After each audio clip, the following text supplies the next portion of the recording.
Sir sir বিশ্ববিদ্যালয়ের বর্তমান পরিস্থিতি যদি আপনি একটু জানান স্যার।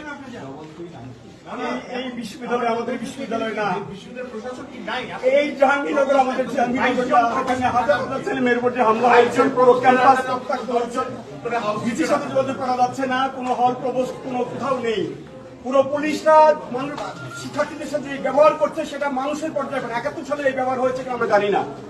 আমরা অসুস্থ শিক্ষার্থীদেরকে রেস্কিউ করতে পারছি না, রেস্কিউ করতে অ্যাম্বুলেন্স নিয়ে আমরা মুভ করতে পারছি না, পুলিশ অ্যাম্বুলেন্সে হামলা করছে।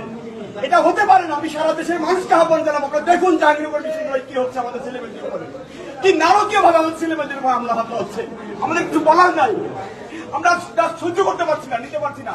আমরা কিছু লোক এখানে দাঁড়িয়ে আছি, আমরা নিতে পারছি না।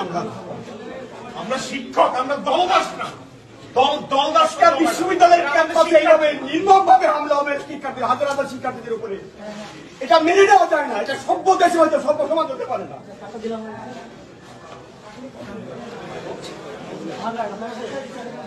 জি, আপনারা দেখতে পাচ্ছেন যে এখানে আসলে শিক্ষকরা কথা বলার ভাষা খুঁজে পাচ্ছেন না। এখানে পরিস্থিতি আসলে এতটাই ভয়